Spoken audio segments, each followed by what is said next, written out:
നമസ്കാരം. ന്യൂസ് 3 ആരംഭിക്കുന്നു. ആദ്യം നോക്കാം തലക്കെട്ടുകൾ. തിരുവനന്തപുരം കരമനയിൽ യുവാവിനെ തലക്കടിച്ച് കൊലപ്പെടുത്തി.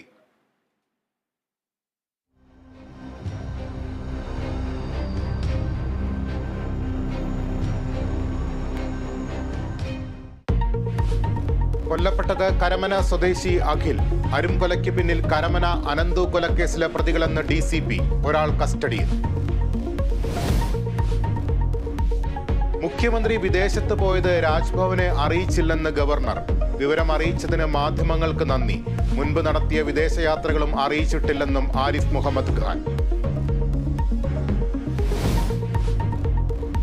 പെരിയ ഇരട്ടക്കൊലക്കേസ് പ്രതിയുടെ മകന്റെ വിവാഹത്തിൽ കോൺഗ്രസ് നേതാക്കൾ പങ്കെടുത്തതിൽ വിവാദം പുകയുന്നു. രക്തസാക്ഷികളുടെ ആത്മാക്കളെ വേദനിപ്പിച്ചതിന് മാപ്പില്ലെന്ന് രാജ്മോഹൻ ഉണ്ണിത്താൻ. പങ്കെടുത്തവരെ തള്ളിപ്പറയുന്നുവെന്നും ഫേസ്ബുക്ക് പോസ്റ്റ്.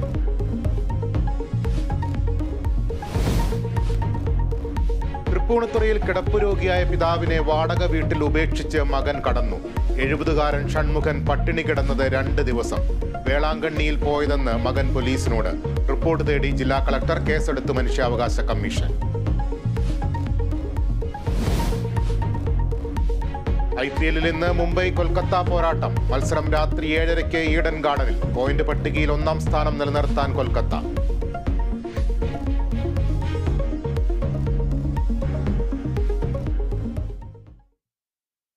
വാർത്തകളിലേക്ക് വിശദമായി. കരമനയിൽ കാറിലെത്തിയ സംഘം യുവാവിനെ തലക്കടിച്ച് കൊലപ്പെടുത്തി. കരമന സ്വദേശി അഖിലാണ് കൊല്ലപ്പെട്ടത്. ബാറിൽ വെച്ചുണ്ടായ തർക്കമാണ് കൊലപാതകത്തിൽ കലാശിച്ചതെന്നാണ് നിഗമനം.